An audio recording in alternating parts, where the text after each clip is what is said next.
جو 51 پولیس اہلکاروں میں ہائی پولر ڈس آرڈر نفسیاتی و ذہنی امراض کی تشخیص ہوئی ہے، یہ صرف ساہیوال میں، جس کا علاج ممکن ہے، جس پر آئی جی نے کہا کہ کانسٹیبل کے ساتھ محبت کا رشتہ مضبوط کیا ہے، ہیلتھ اسکریننگ، علاج معالجے کی بہترین سہولیات فراہم کی جا رہی ہیں۔ اور آئی جی نے ساتھ یہ کہا ہے، اور اس پر میں سمجھتا ہوں کہ اگر یہ ایک شہر میں، ایک ساہیوال میں 51 کانسٹیبل ہیں جو نفسیاتی مرض کا شکار ہو چکے ہیں، جو بھی حالات ہیں، ان کی سخت ڈیوٹی ہے، حالات سے تنگ آ کر، مہنگائی ہے، بہت سارے مسائل ہیں، تو اس پر یہ پھر اس کا مطلب ہے کہ پنجاب پولیس میں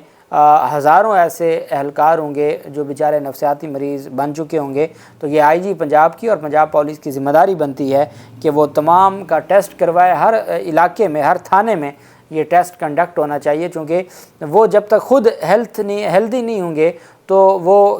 جو ان کی ذمہ داری ہے اور معاشرے میں امن برقرار رکھنا ہے، معاشرے میں عوام کی حفاظت کرنی ہے، وہ پھر نہیں ہو سکے گا۔ اور اگر ایک شہر میں اتنا بڑا فگر سامنے آیا ہے کہ 51 کانسٹیبل اس مرض میں مبتلا ہیں، تو پھر یہ ذمہ داری بنتی ہے کہ اس سارے معاملے کو دیکھا جائے۔ پاکستان تحریک انصاف کے رہنما میاں محمود الرشید اور اعجاز چودھری کو جوڈیشل ریمانڈ پر جیل منتقل کیا گیا۔ عدالت کی جانب سے کلمہ چوک میں کنٹینر جلانے کے کیسز میں بغاوت کی دفعات شامل ہونے کے بعد ان کو جوڈیشل ریمانڈ پر جیل بھیجا گیا۔ عدالت نے ملزمان کو 14 روزہ ریمانڈ پر جیل بھیجا ہے۔ ان کو پہلے جسمانی ریمانڈ پر 5 ماہ کے بعد نئی دفعات ایڈ کر کے جسمانی ریمانڈ ہو رہے ہیں، جن کیسز میں ابھی تک ریمانڈ نہیں ختم ہو رہے، آگے پتہ نہیں کیا بنے گا۔ اور یہ بھی خبر ہے کہ نگران پنجاب حکومت نے جو 34 پاکستان تحریک انصاف کے کارکنان ہیں 9 مئی کے واقعات میں اور رہنما، ان کے جیل ٹرائل کی منظوری دے دی ہے کہ ان کا جیل ٹرائل ہوگا اور باقیوں کا جیل ٹرائل نہیں ہوگا۔ عدالت نے اور اس میں جسمانی ریمانڈ تھا، مزید جسمانی ریمانڈ کی استدعا عدالت نے مسترد کی اور عدالت کی جانب سے 14 روزہ جوڈیشل ریمانڈ پر جیل بھیج دیا گیا اور عدالت نے 21 اکتوبر کو دوبارہ پیش کرنے کا حکم دیا۔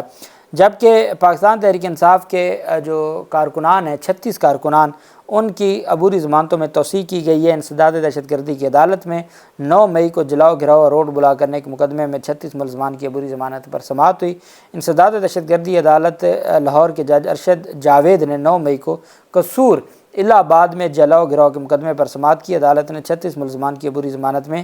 30 اکتوبر تک توسیع کر دی۔ عدالت نے تفتیشی افسر کو آخری موقع دیتے ہوئے تفتیش مکمل کرنے کا حکم دیا۔ جج ارشد جاوید نے کہا کہ جو ملزمان شامل تفتیش نہیں ہوئے وہ آئندہ تاریخ سے پہلے شامل تفتیش ہو جائیں، جو ملزمان شامل تفتیش ہو چکے ہیں ان کی رپورٹ عدالت میں پیش کی جائے۔ اور ملزمان کے خلاف الہ آباد میں قصور میں مقدمہ درج تھا اور اس کا جو ٹرائل ہے، چونکہ قصور کی بھی انسداد دہشت گردی کی عدالت لاہور ہی لگتی ہے، اس وجہ سے 36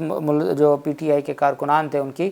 عبوری ضمانتوں میں توسیع کی گئی ہے۔ جبکہ ختیجہ شاہ کا جو کیس ہے اس میں 2 ڈیولپمنٹ سامنے آئی ہیں۔ ایک تو ان کی جو ضمانت کی درخواستیں ہیں، ایک مقدمے میں 10 اکتوبر کے لیے لاہور ہائی کورٹ نے کاز لسٹ جاری کی اور ایک مقدمے میں 11 اکتوبر کے لیے ان کی درخواست ضمانتوں پر سماعت ہونی ہے۔ وہیں پہ ایک درخواست دائر کی گئی ہے ختیجہ شاہ کی جانب سے کہ ان کے خلاف مقدمات کی تفصیلات دی جائیں کہ اگر لاہور ہائی کورٹ سے ضمانت ہو بھی جائے تو پھر بقیہ مقدمات کا کیا بنے گا، چونکہ جیسے صنم جاوید کو بقیہ مقدمات میں گرفتار کیا گیا ہے تو یہ بر وقت درخواست دی ہے، چونکہ تگڑے وکیل ہیں، سمیر اعجاز کھوسہ صاحب وکیل ہیں اور وہ ان ساری چیزوں کو بڑے بہتر انداز میں لے کے چاہ رہے ہیں۔ کہا گیا ہے کہ خدشہ ہے کہ ضمانت منظور ہونے کے بعد نامعلوم کیس میں گرفتار کیا جائے گا اور دائر درخواست میں سمیر کھوسہ ایڈوکیٹ کی وساطت سے درخواست دائر ہوئی، اس میں حکومت، آئی جی پنجاب سمیت دیگر کو فریق بنایا گیا۔ درخواست گزار وفاقی حکومت کو بھی فریق بنایا گیا۔ درخواست گزار کے خلاف معلوم اور نامعلوم مختلف کیسز درج کیے گئے ہیں۔ درخواست گزار کو ایک مقدمہ میں رہائی کے بعد دوسرے کیس میں گرفتار کر لیا جاتا ہے۔ درخواست میں کہا گیا کہ خدشہ ہے کہ اب ضمانت منظور ہونے کے بعد نامعلوم کیس میں گرفتار کر لیا جائے گا۔ استدعا ہے کہ عدالت درخواست گزار کے خلاف کیسز کی تفصیلات طلب کرے۔ درخواست میں استدعا کی گئی کہ عدالت کسی بھی نامعلوم کیس میں گرفتار کرنے سے روکنے کا بھی حکم دے۔ عدالت نامعلوم کیسز میں درخواست گزار کی حفاظتی ضمانت منظور کرے۔ 2 مقدمات میں اب تک وہ نامزد ہیں، ایک عسکری ٹاور حملہ کیس میں اور ایک جو جلاؤ گھراؤ کا کیس تھا اور جناح ہاؤس حملہ کیس، کور کمانڈر ہاؤس حملہ کیس، ان دونوں کی ضمانت کی درخواستوں پر اس ہفتے سماعت ہونے جا رہی ہے اور عدالت نے کہا ہے کہ ہر صورت اس ہفتے ڈیسائیڈ کر دیں گے، اور بہت قوی امید ہے کہ خواتین ہونے کے ناطے ان کو ضمانت مل جائے گی۔ اگر یہاں سے ضمانت ملتی ہے تو بقیہ مقدمات میں حفاظتی ضمانت کے لیے رجوع کیا گیا ہے لاہور ہائی کورٹ سے، اور اب دیکھتے ہیں کہ لاہور ہائی کورٹ اس حوالے سے کیا ریلیف دیتی ہے۔ جبکہ پاکستان تحریک انصاف کی جانب سے یہ دعویٰ کیا گیا ہے، محمد اصغر خان احمد زئی ایڈوکیٹ ہیں، یہ ڈویژنل صدر ہیں ILF انصاف لائرز فورم خیبر پختونخوا بنوں کے، ان کی جانب سے کہا گیا ہے کہ ضلع بنوں میں تقریباً 10 سے 12 ورکرز جو آرمی کی حراست میں، یہ ان 102 جو ٹوٹل تھے اور اب 104 ہو گئے ہیں حسان نیازی وغیرہ کے بعد، تو ان 104 میں سے 10-12 کارکنان تھے جو بنوں کے تھے۔ اب وہ کہتے ہیں کہ خیبر پختونخوا کے ضلع بنوں میں 10-12 ورکرز آرمی کے ساتھ زیر حراست تھے، اور آرمی کی جانب سے جو ہمارا آرمی ایکٹ 1952 وہ اس بات کی، اور یہ اٹارنی جنرل آف پاکستان نے بھی یہ بات کی تھی سپریم کورٹ آف پاکستان میں کہ باقاعدہ طور پر جو ان کے خلاف تفتیشی رپورٹ ہوگی جو چلان کی صورت میں، وہ بھی ہینڈ اوور کی جائے گی، اور ان کو ان کی مرضی کا وکیل کرنے کی بھی اجازت ہوتی ہے، اور ان کی فیملی بھی اٹینڈ کر سکتی ہے کورٹ پروسیڈنگز۔